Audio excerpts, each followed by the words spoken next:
Pozdrav dobri ljudi, dobrodošli na Inner Warrior na kanal Transformacije svijesti. Današnji naslov: realnost je prevazišla teorije zavjere. Vremena su sve luđa i luđa i svakim danom izađe neki članak sa naslovom koji je ne na rubu znanosti, nego ne znam ni kako bi to nazvao. I definitivno da sam ja pričao o tome unazad 6 mjeseci ili godinu dana, bio bi ne proglašen teoretičar zavjere, nego najobičniji luđak. Evo, da vam je neko rekao da će se ljudima prijetiti zatvaranjem zbog toga jer se ne žele cijepiti, šta biste vi rekli na to? Znači, imamo ovog filipinskog predsjednika koji se prijeti svojim građanima u slučaju da se ne žele cijepiti. Sad je samo pitanje kad će to stići u naše krajeve. Ako se sjećate, znači u Njemačkoj su logori već pripremljeni i organizirani i očito su i oni imali takav nekakav naum, odnosno vjerojatno ga imaju još uvijek. Pitanje je samo kad će to stupiti na snagu. Za sad kod nas vlada lagano prijeti i uglavnom moljaka ljude da se cijepi i uglavnom na kraju uvijek svojih tih izjava imao kao svatko ko želi, tko može. Međutim, stalno vam se nameće taj osjećaj odgovornosti da ste vi ti koji ste odgovorni za sve, pa ne samo za svoje zdravlje nego i za zdravlje svih u svojoj okolini. A ja ovim putem poručujem i Berošu i premijeru i stožeru, upravo zbog brige o svom vlastitom zdravlju ne namjeravam se cijepiti, ne sad nego bome ni u buduće. Previše sam uložio u svoje zdravlje i ja vjerujem da ima puno više takvih ljudi koji itekako paze na svoje zdravlje i što unose u svoj organizam i kako žive, da bi sad izlagali taj svoj organizam tim nekakvim koktelima koji se proglašavaju navodnim cjepivom. U biti radi se o nekakvoj genskoj terapiji koja ko zna šta radi i ko zna kakve ima posljedice, međutim to se veliča i nudi šakom i kapom besramno, bez znači da se uopće spominju nekakve posljedice koje su itekako prisutne i praktički ta cjepiva po svim kriterijima, jer znači čini je veći broj, ja mislim da je broj smrti oko 500-tinjak, je maksimum da se obustavi bilo kakav program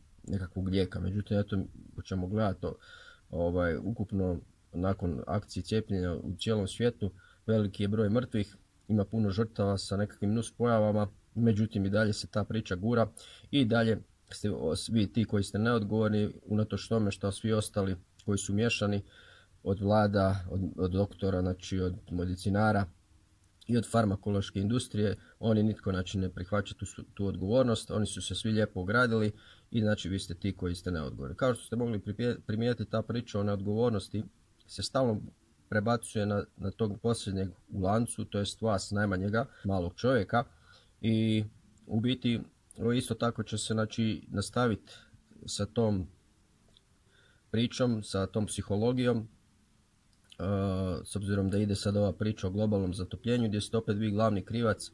Znači nisu krive korporacije, nisu krive države sa nesavjesnom ekološkom politikom, znači nisu krivi ti koji eksploatiraju zemlju, nego ste krivi vi kao nekakav potrošač koji koristi ono što vam ti koji eksploatiraju serviraju. Znači ne možete vi sad kupovati ne znam kakve aute na vodu kad se auti na vodu ne proizvode, a oni koji su aute na vodu izmislili su se ubili pod čudnim okolnostima ili su umrli nekakvom naglom smrću.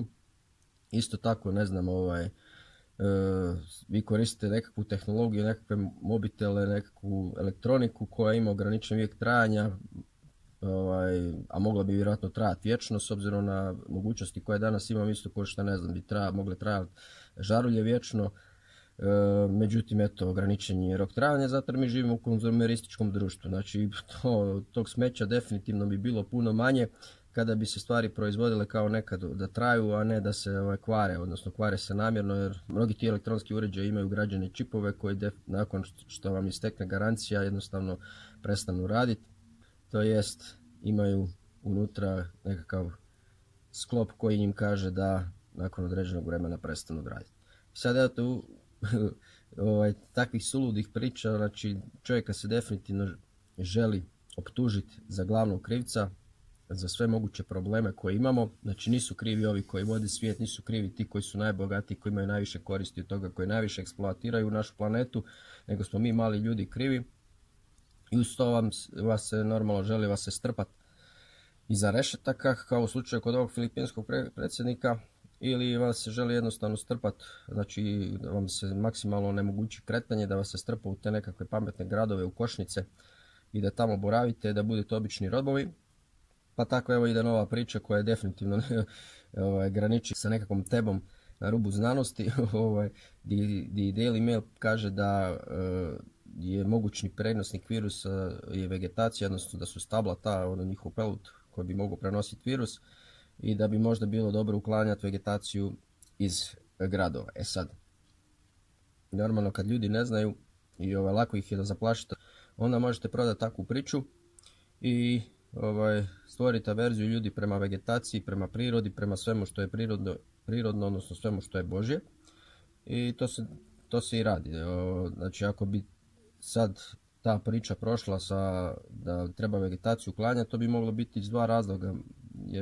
Prvo zato jer se vjerovatno želi ukloniti vegetaciju iz gradova, jer vegetacija smeta u toj protoku signala 5G mreže. O tom sam vam već pričao, znači 5G mreža je slaba na vegetaciju, s obzirom da vegetacija apsorbira mikrovalove i taj 5G signal kroz vegetaciju ne prolazi, i kako će se u gradovima postavljati te mikroćelije kao nekakve male bazne stanice, bit će ih jako puno i nastojat će se znači ukloniti dio vegetacije koja će jednostavno smeta tom 5G signalu. I onda da biste to mogli sprovesti, morate ispurati nekakvu priču, odnosno kreirate ovakav jedan problem, pa onda ih ispričate ljudima kako je uzrok virusa vegetacija u gradovima, pa će to znači biti opravdanje da se ta vegetacija ukloni. A u biti ideja je da se ukloni zbog 5G mreže. Međutim, to se većini ne bi svidjelo, pa im onda ovako prodate jednu zastrašujuću priču. Ja se ne bi čudio da u skoroj budućnosti nam isto tako prodaju neku priču da ne treba ići na more i kupati se u moru, s obzirom da je u biti glavni izvor virusa, će spremište virusa definitivno su mora i ocean. Naš Beroš i naša ekipa iz stožera, znači moljakaju građane, za sad samo ih moljakaju, pitanje je kad će i nas početi ganjati po šumama i pitanje je da li će i nama prijetiti nekakvim zatvaranjem, ali s obzirom da u Njemačkoj već postoje logori koji su za to namijenjeni, znači da li će se tamo zatvarati oni koji se ne žele cijepiti ili će se tamo stavljati u izolaciju neposlušni, ili mislim na bilo koji način će vas se definitivno htjeti izolirati da bi vas se nagovorilo na to cijepljenje, jer očito im je to velika agenda. Pa onda znači malte ne Beroš obećaje, ako budete dobri da možda načas ugledate i štrumfove, znači budite dobri, budite poslušni građani, cijepite se zbog sebe, zbog svog zdravlja, ali i zdravlja svih ostalih. A evo ja poručujem i dragom Berošu i stožeru i premijeru da upravo zbog brige o svom vlastitom zdravlju ne namjeravamo se cijepiti sad, a boga mi ni u budućnosti. Pogotovo ne s ovim što oni nude. Uza sve ovo ludilo ima, znači ne spominje se znači kako se cjepiva samo hvale, niko od toga ne umire, niko nema nus pojave, barem ne u javnosti i na mainstream medijima. Međutim, svako malo ispadne neka nova tragedija i nova priča. Pa evo tako sad aviokompanije, neke su se izjasnile da bi se cijepljeni trebali ustručavati letenja, jer postoji opasnost da im se nešto desi zbog pojave krvnih ugrušaka. Kada letite normalno tlak se smanjuje i onda je ta cirkulacija, jednostavno taj krvni tlak je veći i izloženost da vam neki krvni ugrušak, ako ga imate, otiđu u mozak ili u srce veća. Uz to primijećeno je da kod mlađih muških osoba koji su se cijepili da oboljevaju tog miokarditisa, odnosno upale srčanog mišića. I tu je veliki problem, jer ko zna kako će to izgledati u nekoj skoroj budućnosti, da li će toga biti više, s obzirom da mišićno tkivo, odnosno mišići srca, nemaju mogućnost regeneracije i jednom kad taj mišić propadne, čao đaci, znači vrlo vjerovatno da ćete pretrpiti nekakav srčani udar. Toliko u ovom videu, nadam se da vam se sviđa ova pozadina, jer eto neki su se žalili kako je zvuk katastrofa bio u prošlom videu, međutim to je tako ako vam snimam na nekoj poziciji gdje je lijep krajolik u pozadini, onda sam izložen vjetru i to se čuje i može nekima smetati, pa sam se sad ovaj put sklonio u nekakvu zavjetrinu. Tu sam još uvijek u okruženju Grobničke gradine, a ovo je zid u pozadini. Tako da eto, izjasnite se da li vam je bolje da se dobro čujem pa da je ovakva pozadina ili da se lošije čujem pa da imate lijep pogled. Kao i obično, želite li knjigu, želite li čitati o ovim stvarima, o tome kako vam se guraju priče o globalnom zatopljenju. Znači, podvaljujem se ta laž kako se koncentracija CO2 podiže i da smo mi glavni uzročnik toga. To vam je lijepo objašnjeno u mojoj knjizi, slikovito prikazano putem jednog grafa koji prikazuje puno dulji vremenski period koncentracije CO2, znači ti uzorci koji su uzimani iz leda pokazuju kako je u tom periodu 200-300 milijuna godina prije koncentracija CO2 je bila itekako puno veća i dugi vremenski period je bilo tako. I normalno ono što se nama gura je znači ova priča od industrijske revolucije gdje je ta koncentracija CO2 bila vrlo mala, međutim to je očito nekakav prirodni ciklus i vjerojatno uvjetovan nekakvim aktivnostima sunca. I sad je to kao lagano porast se vidi sam zadnjih 10 godina. Međutim to je na tom grafu sasvim prirodno, ali normalno ako vi isciječete taj dio 200 milijuna godina prije onda se to ne vidi, jer kad biste to vidjeli u kojem periodu koliko je ta razdoblje bilo veliko, onda bilo bi vam jasno da je ovo što se sad dešava biti minorno i zanemarivo. Međutim, eto, to je ta propaganda koja se širi, koja se koristi, znači ljudsko neznanje se jednostavno koristi da bi se ljude zastrašivalo. I tako i ova priča, znači sa vegetacijom koja širi virus, da li će vam se znači prodala vam se priča da je virus gripe praktički, to se sve svrstava pod koronu, znači sad mi imamo, znači svako malo se prijeti tim novim sojevima, prijetilo se delta sojem do neki dan iz Indije, međutim evo sad je već ne znam lambda soj iz Latinske Amerike.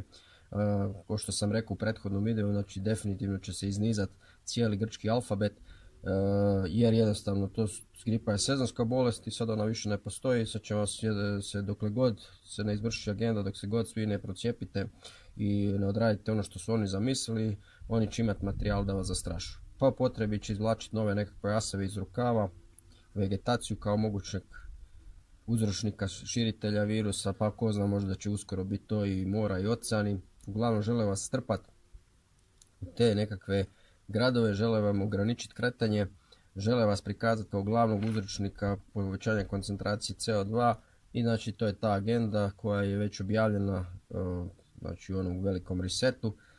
I sad samo ako znate te nekakve smjernice možete vidjeti da jednostavno svi slijede jedan isti narativ i da u svim državama se provodi ista priča.